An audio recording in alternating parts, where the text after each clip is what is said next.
प्यारे विद्यार्थियों, साथियों, आज हम बात करेंगे बहुदलीय प्रणाली के गुण और अवगुण।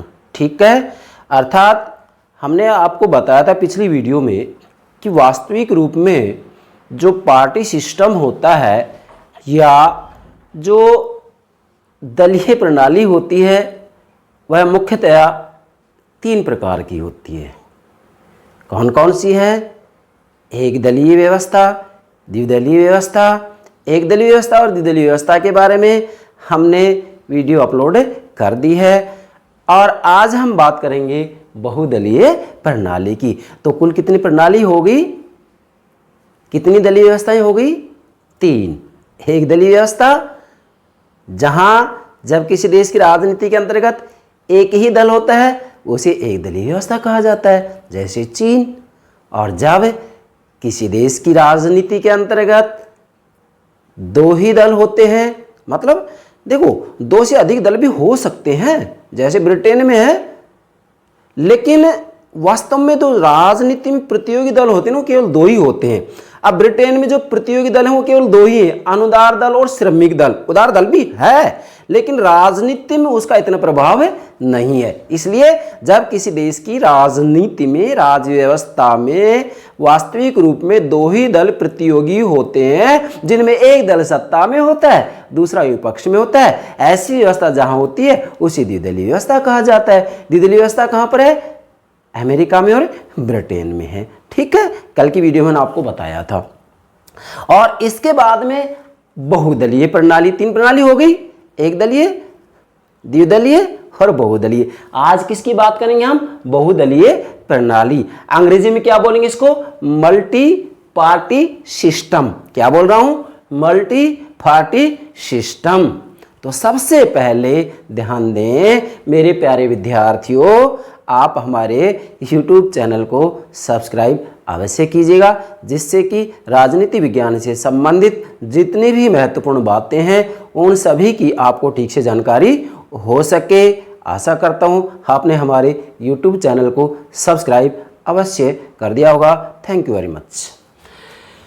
मल्टी पार्टी सिस्टम समझें, बहुदलीय प्रणाली। देखो वास्तव में जब किसी भी देश के अंतर्गत वास्तविक रूप में तो जहां लोकतांत्रिक व्यवस्थाएं होती हैं वहां ही बहुदलीय प्रणाली होते, तानाशाही जहां होती है वहां पर तो फिर किसी भी रूप में विरोध को स्वीकार किया नहीं जाएगा।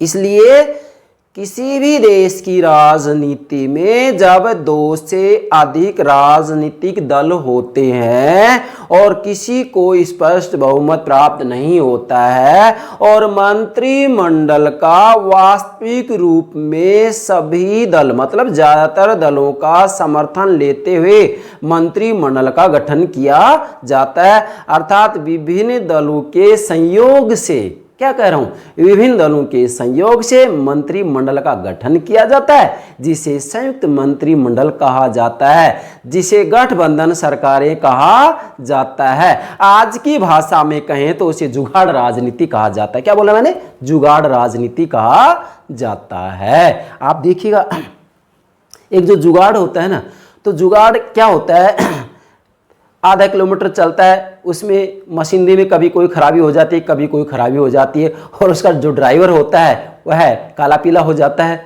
हर आधा किलोमीटर 1 किलोमीटर पर उसको परेशानी होती है, जुगाड़ को ठीक से चला नहीं सकता। इसी प्रकार से बहुदलीय प्रणाली के अंतर्गत भी सरकारें ठीक से नहीं चलाई जा सकती हैं। क्यों? क्योंकि किसी भी दल को स्पष्ट बहुमत नहीं मिलता है। तो आप क्या समझे बहुदलीय प्रणाली का अर्थ?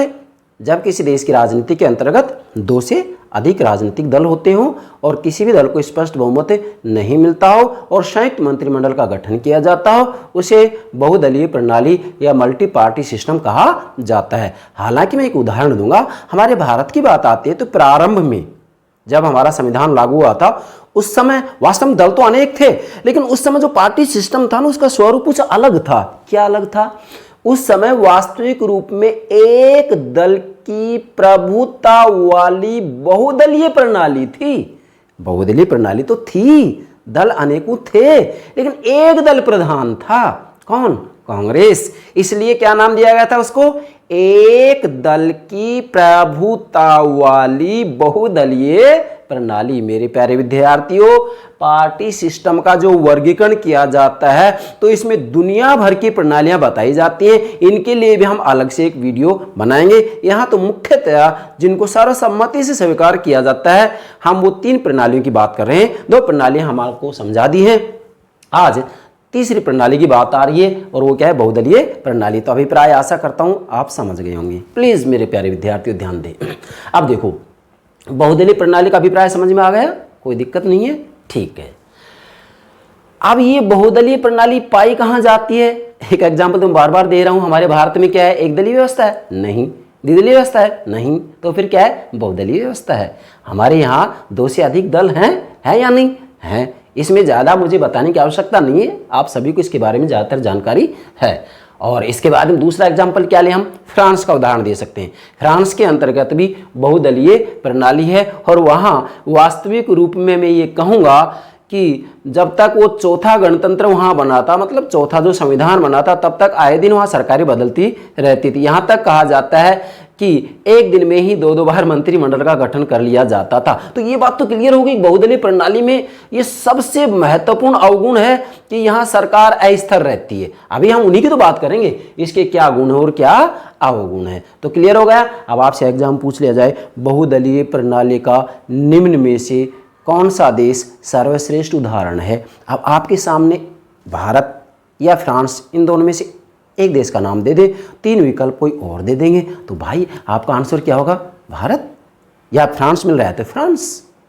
यहाँ किसी भी रूप में प्रश्न पूछे, आपसे पूछा जाए बहुदलीय प्रणाली वास्तविक रूप में किसे कहा जाता है, अब अभिप्राय समझ में आ गया, उनकी मर्जी आए जैसे प्रश्न बनाओ, आपको कोई दिक्कत नहीं है। ठीक है, यहाँ तक समझ में आ गया। अब बात करते हैं हम इसकी, क्या बहुदलीय प्रणाली की 2 बातें लेंगे। क्या इसमें क्या गुण है और इसी के बाद में इसमें क्या अवगुण है, क्या दोष है। 2 बातें होगी, गुण और अवगुण। चलिए सबसे पहले बहुदलीय प्रणाली के गुण की बात करते हैं। बेटा समझें, मल्टी पार्टी सिस्टम का फायदा क्या है, क्या गुण है?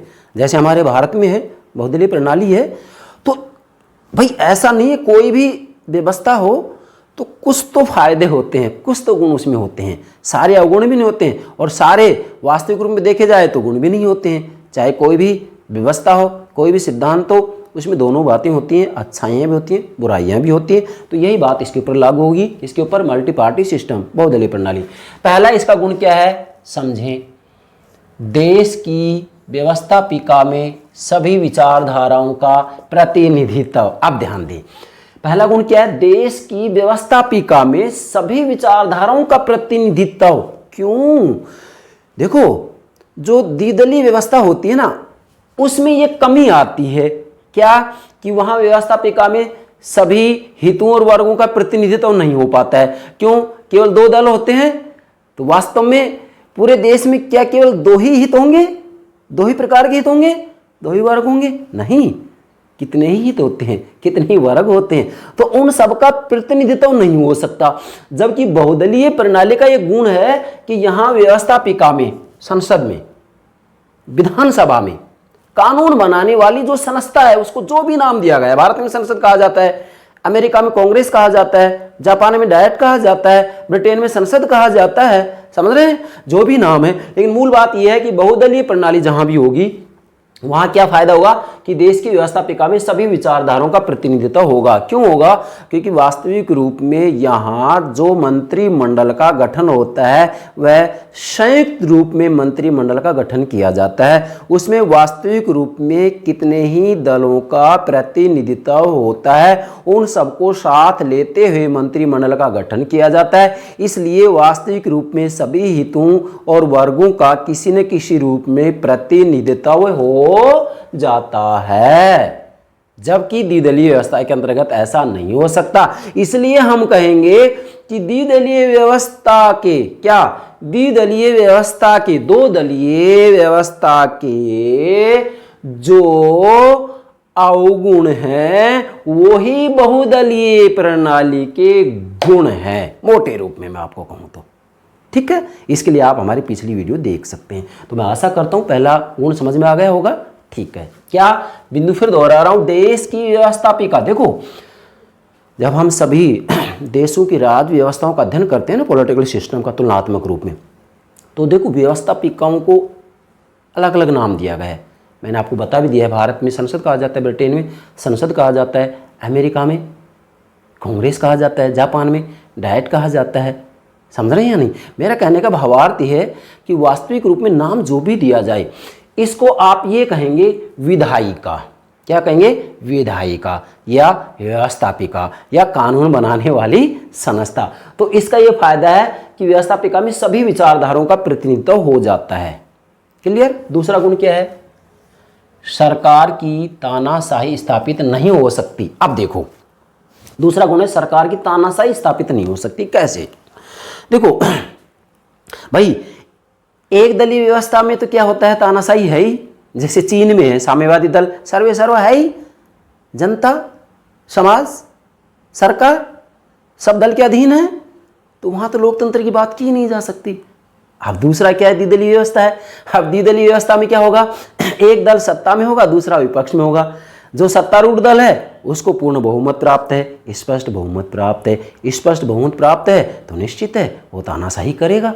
जो कार्यकाल है तब तक वो अपनी मनमानी कर सकता है, क्योंकि सरकार गिरने का डर है ही नहीं है, तो तानाशाही हो सकती है। लेकिन बहुदलीय व्यवस्था के अंतर्गत सरकार की तानाशाही स्थापित नहीं हो सकती। क्यों नहीं हो सकती?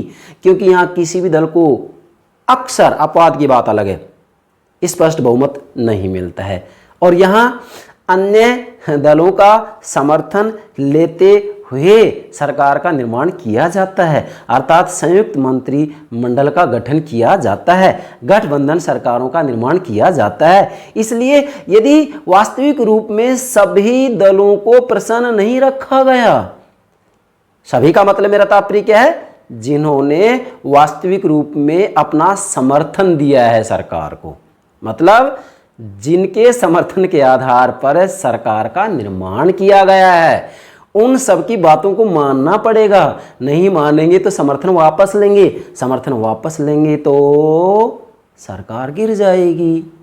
इसका मतलब क्या हो गया कि वास्तविक रूप में यहाँ मतलब मल्टी पार्टी सिस्टम, बहुदलीय प्रणाली में सरकार की तानाशाही स्थापित नहीं हो सकती है, जबकि द्विदलीय प्रणाली में तानाशाही स्थापित होती है। और एक दलीय व्यवस्था की तो बात ही अलग है, वहां तो है ही। उसको नाम ही क्या दिया गया है? सर्वसत्तावादी। क्या कह रहा हूं? सर्वसत्तावादी शासन प्रणाली, जैसे चीन। ठीक है, द्विदलीय प्रणाली जैसे ब्रिटेन, अमेरिका, तो वहां सरकार की तानाशाही स्थापित हो सकती है। तानाशाही स्थापित क्यों हो सकती है? क्योंकि स्पष्ट बहुमत प्राप्त है, जबकि यहाँ बहुदलीय प्रणाली में ऐसा नहीं हो सकता। ठीक है, तीसरा क्या है? मतदाताओं के सम्मुख अनेक विकल्प। अब समझें, क्या मतदाताओं के सम्मुख अनेक विकल्प, क्या मतलब हुआ? सामान्य सी बात है भाई, बताइए मुझे, एक दलीय व्यवस्था में क्या होता है? जनता के सामने एक ही विकल्प है, बस उसको अपना मत देना पड़ेगा। तो उस प्रणाली को तो लोकतांत्रिक कहा ही नहीं जा सकता, जैसे चीन में। अब द्विदलीय व्यवस्था है, द्विदलीय व्यवस्था में जनता के सामने कितने विकल्प हैं? दो ही तो हैं। दोनों में से एक को पसंद करना ही पड़ेगा, चाहे दोनों ही नापसंद हो, और कोई विकल्प है ही नहीं।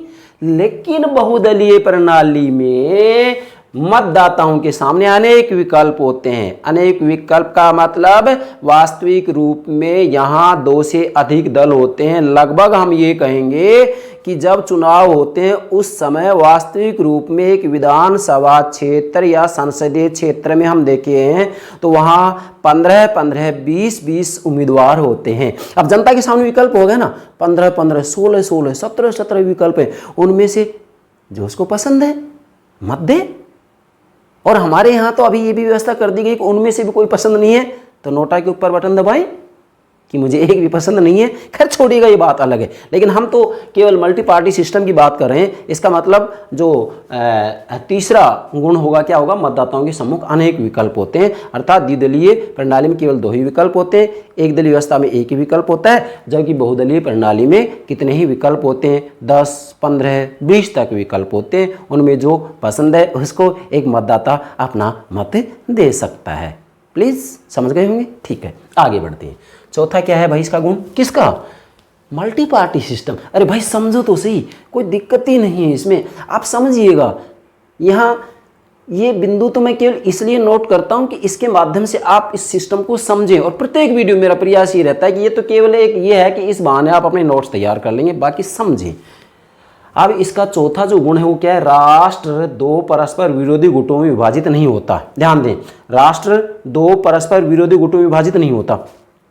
अब द्विदलीय व्यवस्था के अंतर्गत हमने आपको बताया था कि इसका अवगुण है, क्या है कि वास्तविक रूप में द्विदलीय व्यवस्था में राष्ट्र दो विरोधी गुटों में बंट जाता है, व्यवस्थापिका दो भागों में बंट जाती है, किसमें, द्विदलीय व्यवस्था में, और सत्य बात है ये। लेकिन भाई बहुदलीय प्रणाली में राष्ट्र दो परस्पर विरोधी गुटों में विभाजित नहीं होता है। क्यों नहीं होता है, क्योंकि यहाँ अनेकों दल होते हैं और सभी के हितों को किसी न किसी रूप में प्रतिनिधित्व मिल जाता है, तो दो गुट बन ही नहीं पाते हैं। क्या कह रहा हूं मैं, दो गुट बन ही नहीं पाते हैं।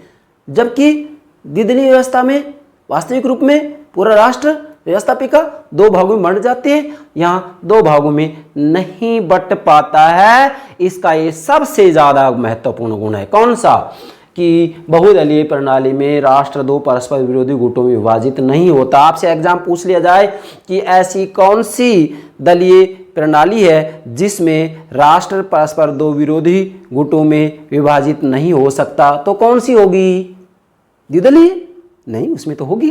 कौन सी है फिर वो, बहुदलीय प्रणाली है।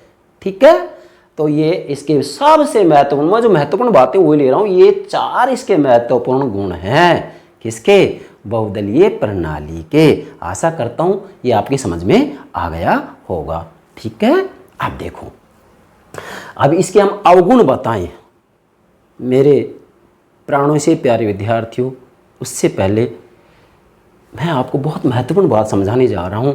और हमने एक दलीय व्यवस्था समझाया, उस समय वास्तविक रूप में राजनीतिक दल की जो स्वतंत्र परिवर्तन की भूमिका है उसको समझाया था। ठीक है, द्विदलीय व्यवस्था जब समझाई उसके अंतर्गत हमने क्या बताया था, मध्यवर्ती परिवर्तन बताया था। और अब तीसरा बच गया शेष, और तीसरी ही प्रणाली है बहुदलीय प्रणाली। बहुदलीय प्रणाली में भी हम ले रहे हैं राजनीतिक दल की आश्रित परिवर्तन के रूप में भूमिका। क्या, आश्रित परिवर्तन, मैंने आपको समझा था पिछली वीडियो में। परिवर्तन किसे कहते हैं, वेरिएबल्स। परिवर्तन कहते हैं राज्य व्यवस्था को प्रभावित करने वाले तत्व परिवर्तन कहलाते हैं। मैं दूसरे रूप में समझाऊं, एक मतदाता के द्वारा, मैं मतदाता हूं, एक मतदाता के द्वारा अपने मत का प्रयोग करते समय वास्तव में वो किन किन तत्वों से प्रभावित होता है, उसकी शिक्षा क्या है, क्या करूं मैं, उसकी शिक्षा क्या है, जाति क्या है, भाषा क्या है, आर्थिक स्थिति कैसी है, इन सब का प्रभाव पड़ता है या नहीं, प्रभाव पड़ता है। तो ये जो प्रभावित करने वाले तत्व है ना एक मतदाता को, वही क्या है, परिवर्तन है। तो यहां हम किसकी बात कर रहे हैं, राजनीतिक दल की। तो राजनीतिक दल वास्तविक रूप में संपूर्ण राज्य व्यवस्था को प्रभावित करने वाला एक परिवर्तन है। और राजनीतिक दल की परिवर्तन के बारे में हम बात करें तो वास्तव में ये तीन प्रकार के परिवर्तन होते हैं। अर्थात राजनीतिक दल की भूमिका परिवर्तन के रूप में तीन प्रकार की होती है, स्वतंत्र परिवर्तन, मध्यवर्ती परिवर्तन। इन दो की बातें हमने पिछली दो वीडियो में कर दी है, एक दलीय व्यवस्था, द्विदलीय व्यवस्था में। उनको दोबारा से समझाने की आवश्यकता मैं नहीं समझता हूं, प्लीज पिछली वीडियो इसके लिए देखिएगा। आज हम तीसरा परिवर्तन ले रहे हैं राजनीतिक दल आश्रित परिवर्तन के रूप में। अब ध्यान दें, देखो भाई, जो पूरी दुनिया में लोकतांत्रिक राज्य व्यवस्थाएं हैं ना, उनमें देखो ये तो बात सत्य है कि जो राजनीतिक दल होता है ना, वो स्वतंत्र परिवर्तन के रूप में नहीं हो सकता है कि भाई सरकार और जनता राजनीतिक दल के अधीन रहे। ये तो केवल एक दलीय व्यवस्था में होगा। ठीक है, अब बच गए दो, द्विदलीय व्यवस्था और बहुदलीय व्यवस्था। द्विदलीय व्यवस्था और बहुदलीय व्यवस्था में वास्तविक रूप में राजनीतिक दल दो परिवर्तन के रूप में काम करते हैं। एक तो मध्यवर्ती परिवर्तन के रूप में करता है, जो कि मैंने कल आपको समझा दिया था कि राजनीतिक दल वास्तविक रूप में जनता और सरकार के बीच में संपर्क सूत्र के रूप में एक मध्यवर्ती परिवर्तन के रूप में कार्य करता है। मतलब सरकार की बातें अर्थात सरकार की जो नीतियां निर्णय होते हैं वो जनता को बताता है, और जनता की जो मांगे हैं, जो समस्याएं हैं, वो सरकार को अवगत कराता है। कौन कराता है? राजनीतिक दल। तो ये तो क्या होगा? मध्यवर्ती परिवर्तन। तो आप देखिएगा जितने भी लोकतांत्रिक प्रणाली वाले देश हैं उनमें वास्तव में राजनीतिक दल ये भूमिका निभाता है नहीं? यस, सबसे महत्वपूर्ण रूप में राजनीतिक दल यही भूमिका निभाता है, मध्यवर्ती परिवर्तन की भूमिका। परंतु इसके साथ ही साथ वास्तविक रूप में जितने भी लोकतांत्रिक प्रणाली वाले देश हैं वहां राजनीतिक दल आश्रित परिवर्तन के रूप में भी कार्य करता है, आश्रित परिवर्तन के रूप में भी भूमिका निभाता है। और ये जो आश्रित परिवर्तन की भूमिका है ना, वो बहुदलीय प्रणाली में भी होती है और द्विदलीय प्रणाली में भी होती है, एक दलीय में नहीं होती है भाई। एक दलीय में तो राजनीतिक दल वास्तविक रूप में स्वतंत्र परिवर्तन के रूप में कार्य करता है, जनता और सरकार उसके अधीन रहती है। ये बात आपको ध्यान में रखनी होगी। अब देखो आश्रित परिवर्तन का मतलब क्या है, ये आपके सामने ही राजनीतिक दल हो गया। आप देखिएगा इधर सरकार हो गया, इधर समाज हो गया, समझ रहे हैं? राजनीतिक दल बीच में आ गया। लेकिन मध्यवर्ती परिवर्तन में हमने बीच में स्थान दिया था, पर वहां स्थिति क्या थी कि दोनों की बातें एक दूसरे को बताई जा रही हैं, और यहां स्थिति अलग है। क्या? ये राजनीतिक दल हो गया। अब देखो ये राजनीतिक समाज हो गया, बेटा समझें, राजनीतिक समाज हो गया। अब राजनीतिक समाज में वहां वास्तविक रूप में शासन का ढांचा क्या है? संसदात्मक प्रणाली, अध्यक्षात्मक प्रणाली है, ये देखेंगे आप। ठीक है, मैं डिटेल्स ज़्यादा नहीं लूँगा, बहुत लंबी बात हो जाएगी। दूसरा क्या है? सामाजिक स्तरण, मतलब सोशल स्टेटस क्या है, सामाजिक प्रतिष्ठा क्या है। इसके बाद में तीसरा सांस्कृतिक प्रतिमान क्या है वहाँ का, और चौथा क्या है? कानूनी ढांचा कैसा है। इन चारों का प्रभाव राजनीतिक दल पर पड़ता है, मतलब राजनीतिक दल इनके अधीन रहते हुए, मतलब इन पर्यावरणों से, इन तत्वों से, इस पर्यावरण से प्रभावित होते हुए कार्य करता है। एक तरफ तो ये राजनीतिक समाज के अधीन हो गया, ठीक है, मतलब सामाजिक, आर्थिक, धार्मिक, राजनीतिक जो परिस्थितियां होती हैं उनके अनुरूप राजनीतिक दल कार्य करते हैं। अब देखो दूसरी तरफ क्या होता है? सरकार। देखो सरकार के द्वारा भी समय समय पर दल के संबंध में कानून बनाए जाते हैं या नहीं बनाए जाते हैं? यस, बनाए जाते हैं हमारे भारत में। आप देख सकते हैं, इनकी चर्चा हम अलग से वीडियो में करेंगे। हमारे भारत में राजनीतिक दलों के बारे में कानून बनाए गए या नहीं बनाए गए हैं। तो वास्तविक रूप में सरकार भी राजनीतिक दलों के ऊपर नियंत्रण रखती है। कहने का मेरा भावार्थ ये है, एक तरफ राजनीतिक समाज, दूसरी तरफ सरकार, इन दोनों से निर्देशित होते हुए क्या? सरकार, समाज, इन दोनों से निर्देशित होते हुए, ये राजनीतिक समाज से निर्देशित हो रहा है डायरेक्ट, प्रत्यक्ष, यहां कटी रेखाओं से नहीं दर्शा रहे हम, निर्देशित हो रहा है, और इधर सरकार से निर्देशित हो रहा है। क्या कह रहा हूं? सरकार से निर्देशित हो रहा है, और राजनीतिक दल इन दोनों के अनुसार कार्य करता है।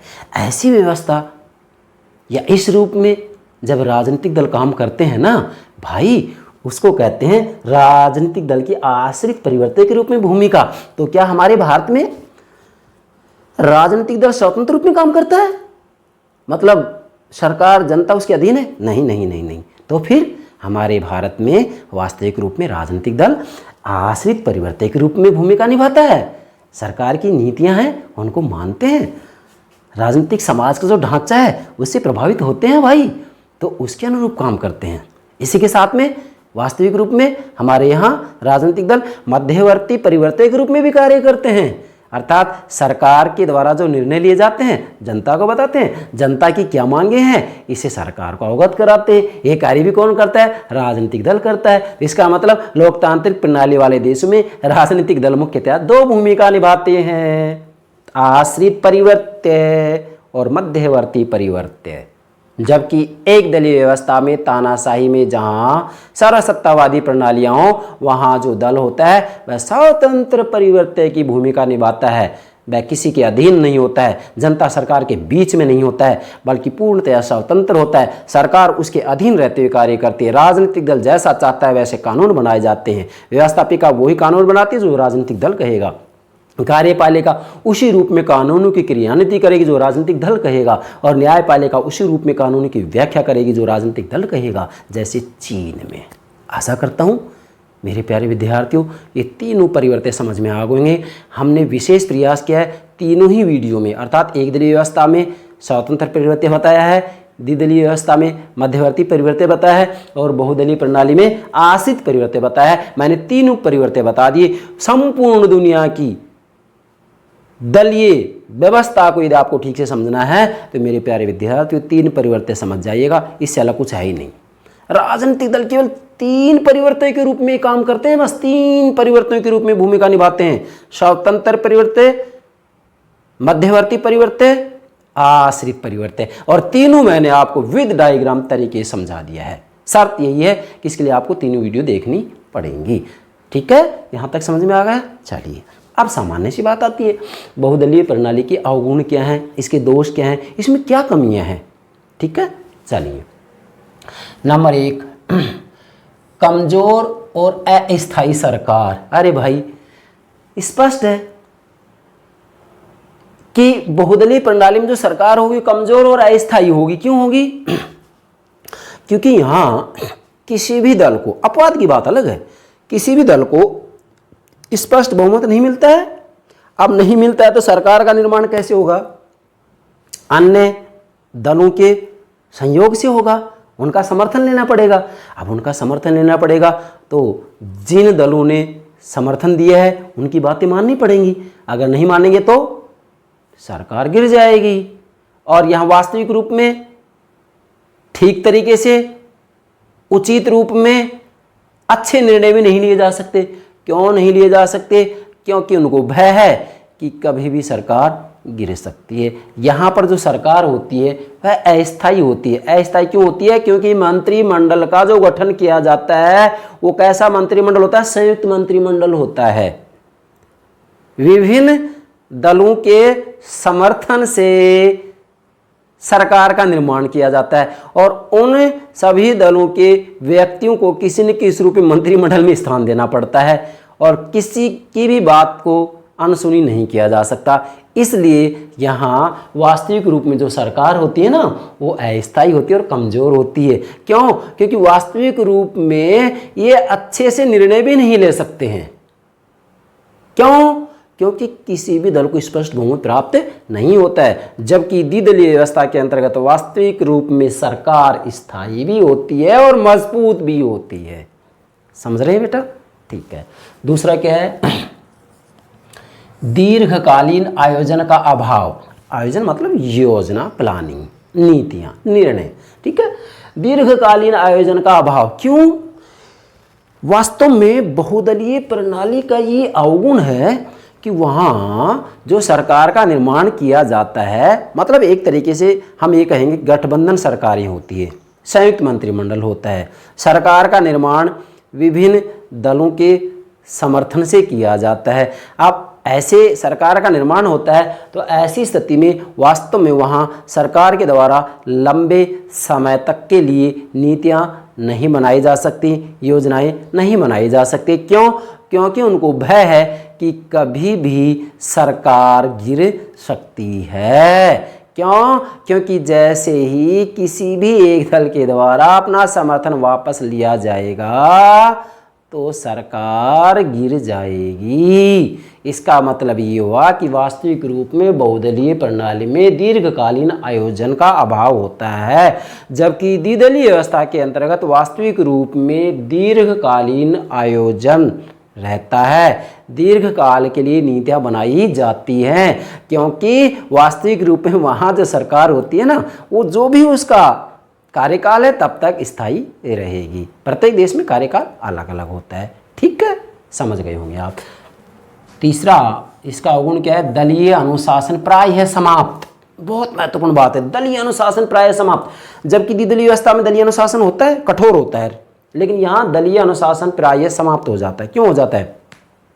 क्योंकि वास्तविक रूप में यहाँ विभिन्न दल होते हैं और विभिन्न दल होते हैं तो वास्तव में एक दल का अनुशासन, एक दल के नियम सिद्धांत सब पर लागू हो ही नहीं सकते। भाई जिन्होंने भी वास्तविक रूप में सरकार को समर्थन दिया है, क्या उनके ऊपर एक दल अपने नियम थोप सकता है? नहीं थोप सकता। तो वास्तविक रूप में यहाँ जो दल का अनुशासन होता है ना वह प्राय समाप्त हो जाता है। कोई कठोर अनुशासन नहीं होता है। यहाँ वास्तविक रूप में देखा जाए तो मैं ये कहूँगा कि आए दिन, अब तो खैर हमारे यहाँ दल बदल के ऊपर कानून बना दिया गया है, लेकिन सैद्धांतिक रूप में आज भी दलों का विखंडन होता है। सैद्धांतिक रूप में एक दल के दो दल बनते हैं, लेकिन वास्तविक रूप में वैसे देखा जाए दल बदल पर रोक लगा दी गई है, परंतु सैद्धांतिक रूप में आज भी ये कमी है। और इस कमी के आधार पर ये कहा जा सकता है कि वास्तविक रूप में जो बहुदलीय प्रणालियाँ होती हैं, जैसे फ्रांस में, हमारे भारत में है, वहाँ पर दल का अनुशासन प्रायः समाप्त हो जाता है। चौथा अवगुण सशक्त, सशक्त मजबूत शक्तिशाली, सशक्त विरोधी दल का अभाव। अरे भाई अब देखो, सशक्त विरोधी दल का अभाव, अब द्विदलीय व्यवस्था आए तो उसके अंतर्गत क्या होता है, सशक्त विरोधी दल होता है। भाई द्विदलीय व्यवस्था में तो क्या होगा, एक दल सत्ता में होगा, दूसरा विपक्ष में बैठेगा, तो विपक्ष होता है, मजबूत होता है। लेकिन भाई बहुदलीय प्रणाली में सशक्त विरोधी दल का अभाव होता है। क्यों?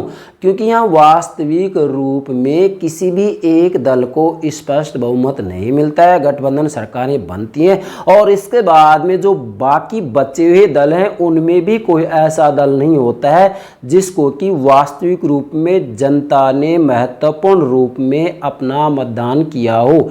इसलिए विपक्ष भी जो होता है वो मजबूत नहीं होता है, मजबूत विपक्ष नहीं होता है। इस कारण वास्तविक रूप में सरकार के द्वारा यदि गलत रूप में नीतियां निर्णय बनाए जाते हैं तो विपक्ष उनको रोक भी नहीं सकता है, मतलब विपक्ष मजबूत होता ही नहीं है। इसलिए जो सत्तारूढ़ होता है, चाहे गठबंधन ही है, चाहे संयुक्त मंत्रिमंडल ही है, मगर उनके द्वारा जो कानून बनाए जा रहे हैं, नीतियां बनाई जा रही हैं, मजबूती के साथ उनका विरोध नहीं कर सकते, उनको रोक नहीं सकते। जबकि द्विदलीय व्यवस्था के अंतर्गत स्पष्ट रूप में हम कहेंगे कि जो विपक्ष होता है मजबूत होता है, क्योंकि दो ही दल होते हैं, एक सत्तारूढ़ होता है, दूसरा विपक्ष होता है, विपक्ष मजबूत होता है। इसलिए मजबूती के साथ में वास्तविक रूप में यदि सरकार के द्वारा गलत कानून बनाए जाते हैं तो उनका विरोध किया जाता है और उनकी बातों को माना भी जाता है, अनुसुना नहीं किया जाता है। पांचवा अवगुण है राष्ट्र अनेक समूहों में विभाजित हो जाता है। अब देखो बहुदलीय प्रणाली का ये अवगुण है, बहुत महत्वपूर्ण अवगुण है कि वास्तव में जहां विभिन्न प्रकार के दल होते हैं वहां जो राष्ट्र होता है ना वह अनेक समूह में विभाजित हो जाता है। अरे भाई जहाँ 5-5, 6-6, 7-7 दल होते हैं, क्षेत्रीय दलों की बात की जाए तो 20-20, 50-50 दल होते हैं, तो फिर वहाँ पर क्या हो जाता है, हम एक प्रांत की बात करें तो क्षेत्रीय दल कितने ही होते हैं, अब कितने भागों में बढ़ जाता है। और हम पूरे राष्ट्र की बात करें तो पूरे राष्ट्र के अंतर्गत भी बहुदलीय व्यवस्था का मतलब ये होता है कि 2 से अधिक दल हो, 3 हो, 4 हो, 5 हो, 6 हो, 7 हो, 8 हो, 9 हो, 10 हो, 11 हो, 12 हो। आप देखिएगा फ्रांस के अंतर्गत कितने दल हैं, हमारे भारत में कितने दल हैं। तो वास्तविक रूप में बहुदलीय प्रणाली के अंतर्गत जो राष्ट्र होता है ना वह अनेक समूहों में विभाजित हो जाता है, अर्थात वास्तविक रूप में प्रत्येक के अपने अपने हित होते हैं। वर्गों के आधार पर, धर्म के आधार पर, जाति के आधार पर, भाषा के आधार पर दलों का गठन किया जाता है और उन सब के अपने अपने जो हित होते हैं वो अलग अलग होते हैं। इसलिए राष्ट्र वास्तविक रूप में अनेक समूहों में विभाजित हो जाता है। यह भी इसका महत्वपूर्ण अवगुण है। आशा करता हूं इसके जो अवगुण हैं मल्टी पार्टी सिस्टम की, बहुदलीय प्रणाली की, वो भी आपकी समझ में आ गए होंगे। अब बहुदलीय प्रणाली के ऊपर चाहे किसी भी रूप में किसी प्रतियोगिता परीक्षा के अंतर्गत प्रश्न पूछा जाए, अरे भाई इससे बाहर हो ही नहीं सकता है। मैं प्रतिदिन छात्रों की बातें सुनता हूँ, मुझसे कहते हैं बार बार, अनसुनी करनी पड़ती है मुझे कि सर आप बहुविकल्पी प्रश्न डालिए प्रतिदिन 20-20, 15। अरे भाई क्यों, मेरी समझ में नहीं आ रहा आप बहुविकल्पी प्रश्नों पर क्यों जा रहे हैं। उनका उत्तर होता है सर कंपटीशन में ये तो पूछा, हाँ कंपटीशन में ये पूछा जाता है, लेकिन जब आप मूल कॉन्सेप्ट अवधारणा समझ रहे हैं, मूल जो सिस्टम है वो समझ रहे हैं, फिर प्रश्न उत्तर रटने की जरूरत कहाँ आ रही है। उनकी मर्जी है जैसे प्रश्न पूछे ना, आपको परेशानी आ ही नहीं सकती। तो मैं मूलतः सबसे पहले राजनीति विज्ञान का जो संपूर्ण सिलेबस है उसको इसी तरीके से समझाऊंगा। उसके बाद में जैसी मेरे विद्यार्थियों की इच्छा है, क्योंकि शिक्षा के क्षेत्र में हठधर्मिता नहीं होती है, मैं यहाँ हठधर्मिता पर नहीं उतर रहा हूँ। हाँ लेकिन मेरी जो अंतरात्मा कह रही है कि सबसे पहले विद्यार्थियों को जो सिलेबस है, सिलेबस के बारे में कंप्लीट बातें समझाई जाएं, उसके बाद में इनके आधार पर फिर भी मैं समझाऊंगा तो अवश्य, केवल प्रश्न उत्तर नहीं। मेरा मूल लक्ष्य यही है कि राजनीति विज्ञान को ठीक से मैं समग्र रूप में, संपूर्ण रूप में जितना भी पाठ्यक्रम है किसी भी कंपटीशन की दृष्टि से कंप्लीट वीडियो बनाकर आपके सामने पेश करूँगा। ठीक है, अब देखो इसके गुण भी समझ में आ गए, अवगुण भी समझ में आ गए हैं। अब इसका निष्कर्ष निकालते हैं भाई। अब निष्कर्ष में हम ये कहेंगे कि वास्तव में एक दलीय जो प्रणाली होती है वो तो वास्तविक रूप में हम ये कहेंगे कि लोकतांत्रिक राज्य व्यवस्थाओं में ऐसा हो ही नहीं सकता। भाई लोकतंत्र की पहली शर्त ही है कि कम से कम 2 विकल्प होने चाहिए। तो एक दलीय व्यवस्था है तो वो तो लोकतंत्र की दृष्टि से उचित है ही नहीं। केवल सर्वसत्तावादी शासन प्रणाली में उसको अपनाया जा सकता है। लोकतांत्रिक राज्य व्यवस्थाओं में एक दलीय व्यवस्था नहीं हो सकती है, छोड़िएगा। अब दूसरी बात लेते हैं, क्या? द्विदलीय व्यवस्था, 2 दलीय व्यवस्था। अब जो 2 दलीय व्यवस्था है ना भाई, वास्तविक रूप में 2 दलीय द्विदलीय व्यवस्था ही जितने भी विकसित राष्ट्र हैं उनमें ज़्यादातर में द्विदलीय व्यवस्था को ही अपनाया गया है। और मैं ये कहना चाहूँगा कि वास्तविक रूप में देखा जाए तो लोकतंत्र के प्रभावी संचालन के लिए क्रमशः द्विदलीय पद्धति का विकास हो या विकास होना चाहिए। अर्थात वास्तव में लोकतंत्र को प्रभावशाली बनाना है, डेमोक्रेसी को प्रभावशाली बनाना है, तो भाई वहाँ कैसे भी हो क्रमशः धीरे धीरे कुछ भी किया जाए, कानून बनाया जाए, कुछ भी करें, कैसे भी करें, लेकिन भाई द्विदलीय पद्धति का विकास होना चाहिए। अगर द्विदलीय पद्धति का विकास हो जाता है तो लोकतंत्र सुचारू रूप में संचालित हो सकता है। परंतु बड़े दुख की बात है कि जितने भी विकासशील देश हैं उन विकासशील देशों में द्विदलीय पद्धति का विकास नहीं हो पा रहा है। हमारे भारत में भी देख सकते हैं आप। ऐसी फाइनल ने भी कहा है कि वास्तविक रूप में लोकतंत्र के सफल संचालन के लिए, क्या कह रहा हूं, लोकतंत्र के सफल संचालन के लिए द्विदलीय पद्धति का होना अति आवश्यक है। परंतु विकासशील देशों के अंतर्गत अभी तक इसको नहीं अपनाया गया है। इसलिए यहाँ राजनीति में आए दिन अस्थायी तो बना रहता है, जैसा कि हमारा भारत, फ्रांस। वास्तविक रूप में यदि सरकार में स्थायित्व चाहिए तो द्विदलीय व्यवस्था ही एक श्रेष्ठ व्यवस्था है, एक उचित व्यवस्था है। इसलिए मेरे प्राणों से प्यारे विद्यार्थियों, मैं आपको समझाना चाह रहा हूँ यहाँ कि इन तीनों ही व्यवस्थाओं में, इन तीनों ही प्रतिमानों में, एक दलीय, द्विदलीय और बहुदलीय में कौन सी श्रेष्ठ है?